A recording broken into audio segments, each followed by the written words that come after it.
Ambulance দাদা হয়ে পর্দা কাঁপাতে আসছেন দেব, বিপরীতে থাকছেন জনপ্রিয় নায়িকা। কিন্তু কে?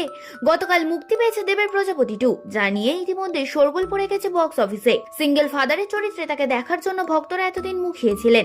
অবশেষে বড় পর্দায় তাকে এমন চরিত্রে দেখে আবেগে ভেসেছেন তার ভক্তরা। এরই মধ্যে আরেকটি নতুন ছবির ঘোষণা করলেন সুপারস্টার। পর্দায় আসছে এক অনুপ্রেরণামূলক জীবনের গল্প, আর সেই চরিত্রে দেখা যাবে সুপারস্টার দেবকে। পদ্মশ্রীপ্রাপ্ত করিমুল হকের জীবন কাহিনী অবলম্বনে তৈরি হতে চলেছে বাইক অ্যাম্বুলেন্স দাদা, আর সেই ছবির নায়ক হিসেবে থাকছেন দেব। 2026 সালের স্বাধীনতা দিবসে মুক্তি পেতে পারে করিমুল হকের জীবনের উপর নির্মিত এই ছবি। করিমুল হক, যাকে সবাই জানেন অ্যাম্বুলেন্স দাদা নামে, জলপাইগুড়ির বাসিন্দা। তিনি নিজের বাইককেই বানিয়ে ফেলেছিলেন চলমান এক অ্যাম্বুলেন্স। দুর্গম গ্রামাঞ্চলের অসংখ্য মানুষকে সময় মতো হাসপাতালে পৌঁছে দিয়ে বদলে দিয়েছেন বহু মানুষের জীবন। তার এই অকৃপণ মানব সেবার জন্য 2017 সালের ভারত সরকারের পক্ষ থেকে তিনি পদ্মশ্রী সম্মানে ভূষিত হন। করিমুলের লড়াইয়ের শুরুটা আসে ব্যক্তিগত ট্র্যাজেডি থেকে।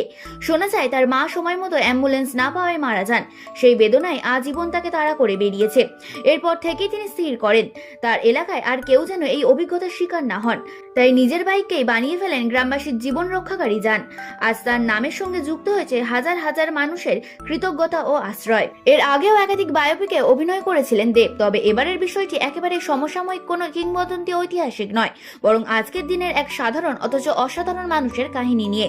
শোনা যাচ্ছে দেবের নায়িকা হতে চলেছেন জগদ্ধাত্রী খ্যাত অঙ্কিতা মল্লিক।